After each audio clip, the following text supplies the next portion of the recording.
খাবার বন্ধ মানে বন্ধ, আমি খাইতে দিব না যতদিন পর্যন্ত কাজ কাম না করব। মা তুমি আমার সাথে এমন ভাবে ব্যবহার করো মনে হয় আমি বাসার কাজের লোক। তুই তো বৈশা বৈশা খা, যতদিন না পর্যন্ত তুই কামাই করবি এই বাড়িতে তোদের দুইজনের খাবার বন্ধ। দেখ খাওয়া লাগবো না। মা এই যেন এখানে 30,000 টাকা আছে আর 10,000 টাকা খরচ করছি। এই তোমার বৌমার লেগে না একটা শাড়ি কিনে আনছি, তুমি কিছু মনে করো নাই তো? হাই হাই বাজান, তুই কি কর? তুই বৌমারে শাড়ি কিনা দিবি আর আমি কিছু মনে করুম? খবরদার, এটা কখনো চিন্তা করবি না। বৌমা যখন যেটা চায় তুই তখনই কিনা দিবি, আমারে জিজ্ঞেস করা প্রয়োজন মনে করবি না। আম্মা ডাকছেন আমারে? ডাকছি। শোন, আজকে যে রকম ওয়েদার, এতে আমার খিচুড়ি খেতে মন চাইছে। যা খিচুড়ি রান্না, চাল ডাল আছে না ঘরে? খিচুড়ি? আম্মা আমিও না আপনারে একই কথা কইতে চাইছিলাম। আজকে একটু বৃষ্টি বৃষ্টি ভাব আছে, খিচুড়ি রান্না করলে কিন্তু ভালোই লাগবো। আর তাছাড়া আপনি তো খিচুড়ি খাইতে এমনিতে অনেক পছন্দ করেন। বাবা, আজকাল তুই মন পড়তে পারোস, আমার খিচুড়ি খাইতে মন চাইছে, তুই বুঝে গেছিস সেটা? আচ্ছা আচ্ছা, আর কি কি আমার মন চায় কত, আর তোর কি কি মন চায় সেটা একটু ক, আমি একটু শুনি। আম্মা কইছিলাম কি, খিচুড়ি যেহেতু রান্নাই করবো, আমাকে তো একটা মোরগ আছে, এই মোরগটা জবাই করে খিচুড়ির সাথে দিয়া দেই, অনেক মজা লাগবে আম্মা। এই, তুই ঘরের মুরগি জবাই করবি? হ্যাঁ, খিচুড়ি খাইতে মন চাইছে আমার, আর মুরগি খাইতে মন চাইছে তোর। ঠিক আছে, খিচুড়ি দিয়া মুরগি ভালোই লাগবো, একটু কাঁঠাল বেচে দিস, আলু দিস, একটু ঝোল করিস, কিন্তু সেই মুরগি তো তোরা খাইতে পারবি না। আমরা খাওয়ার পরে পাও টাও এটা সেটা, ওই যে খাঁচার হাড্ডি মাড্ডি যদি থাকে তাইলে দিমু, নাইলে অত খাওয়ার চিন্তা করিস না। আগে আমাদের খাবার, তারপরে তোর চিন্তা, সেটা আমি যখন যেটা কমু সেইটাই যদি থাকে। আম্মা আপনি তো জানেনই আমি গর্ভবতী, এই সময় তো একটা মেয়ে মানুষের অনেক কিছুই খাইতে ইচ্ছা করে। আমি তো আর সব সময় সব কিছু খাইতে পারি না, আজকে একটু মন চাইলো তাই আপনার কাছে কইলাম। হ্যাঁ, তোর পেটে বাচ্চা, তো সেই দায়িত্ব কি আমার নাই? এই বাচ্চার জন্য দায়িত্ব পালন করব বাচ্চার বাপে। তোর কি খাইতে মন চায় না চায় কগা তোর স্বামীরে ক, আইনা দেবো বাজার থেকে, সেটা আলাদা তুই খাইস, আমাগো খাবারে ভাগ বসাইস না। হয়েছে, এবার যা তো যা, চোখের সামনে থেকে সর, রান্না করে যা। যা, আরে দাঁড়িয়েছিস কেন? যা রান্না করে যা। মা আমি একটু দোকানতে আসি। আচ্ছা আচ্ছা, যা।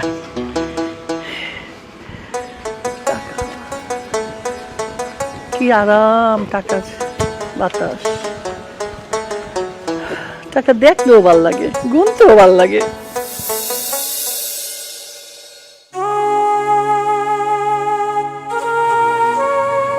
এই নো খায় নো। তুমি খাবার নিয়ে আসছো কেন? হ্যাঁ, খাবার নিয়ে তোমরা কি পাইছো? হ্যাঁ, সবাই আমার কথা শুনে যাইবো। হ্যাঁ, আমি কোনো কাজ কাম করতে পারি না। চাকরি গেছে আমার কয়দিন হয়েছে, 10-15 দিন হয়েছে আমার চাকরি গেছে। আমার ভাই আমার মা আমার সাথে যে ধরনের ব্যবহার করে, এই ভাত কি আমার পেটে ঢুকবো? তুমি আমার উপর রাগ করছো তাই না? আজকে আমি তোমার অনেক বেশি কথা শুনে ফেলাইছি, আমি কি করবো কত? তুমি তো পুরুষ মানুষ, বাড়ির কথা তোমার শুনতে হয় না, তুমি তো বাইরে যেয়ে থাকতে পারো, কিন্তু আমি সারাটা দিন বাড়ির মধ্যে থাকি, একটা বাচ্চা পেটে নিয়ে বাড়ির সমস্ত কাম করি, তারপরেও বাড়ির কোনো মানুষের কাছ থেকে আমি একটা কথা কম শুনি না কখনো। এত অপমান কি সহ্য করা যায় কও? শুধুমাত্র আজকে তোমার ইনকাম বন্ধ হইলা সবাই আমার ঘরে এতগুলা কথা শোনায়, 2 বেলা ভাত খেয়ে এই জন্য এত কথা শুনতে হয় আমাগো? যতক্ষণ বা যতদিন পর্যন্ত আমি টাকা পয়সা রোজগার করতে না পারবো, আমি কিচ্ছু খাবো না। লয়ে যা, নাইলে কিন্তু ফালাই দেবো। লয়ে যা কইলাম। আর রাগ কইরা থাইকো না, এখন একটু খাবারটা খেয়ে নাও। আমি তোরে বলছি না আমি খাবো না, লয়ে যা। খাইছস তুই? তোমার মনে হয় যে তুমি খাওয়ার আগে আমি খামু? আজ পর্যন্ত কখনো এমন হয়েছে? আমি বলি কি, খাবারের সাথে রাগ করে তো কোনো লাভ নেই, এই খাবারের জন্যই তো আমরা সবার এত অপমান সহ্য করি।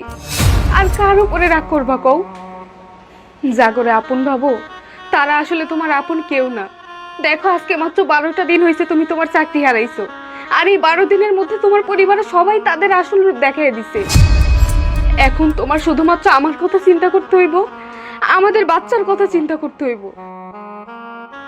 আমাদের ভবিষ্যতের কথা চিন্তা করে তুমি খাইয়া নাও। আরে তোর জন্য না খায়, এই বাচ্চাটার জন্য তো তুই খাইবি নাকি? এই বাচ্চাটার জন্য তো আমরা এত ঝগড়া করতেছি। যা খায়ালো। হইছে, অনেক কথা হইছে, এখন খাবারটা খাও।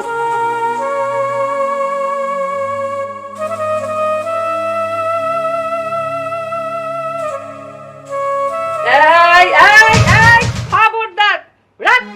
বাবা চাইলে চাইলে খিচুড়ি মজা কইরা খাইবো, কাম কাজের বালাই নাই, ভাতের প্লেট হাতে রাখ রাখ। আম্মা, এইসব আপনি কি কইতাছেন? মানুষটা সারাদিন পরে এখন একটু কয়টা খাইতে বইছে, আর আপনি এখনো তারে কথা শুনাইবেন? একটু শান্তিতে মানুষটারে খাইতে দেন, সে খাওয়ার পরে আপনার মুখে যা আসে আপনি তাই শুনাইন। বাবা বাবা বাবা, সোনার চরপিটলা ঘুঘু, এত স্বামীর জন্য পিরিত কেন? হ্যাঁ, এত পিরিত কেন? দুইজনে খাও, বুঝো না? খাবার বন্ধ মানে বন্ধ, আমি খাইতে দিব না যতদিন পর্যন্ত কাজ কাম না করবো। মা তুমি আমার সাথে এমন ভাবে ব্যবহার করো মনে হয় আমি বাসার কাজের লোক। মানুষ তো বাসার কাজের লোকের সাথে এরকম ব্যবহার করে না।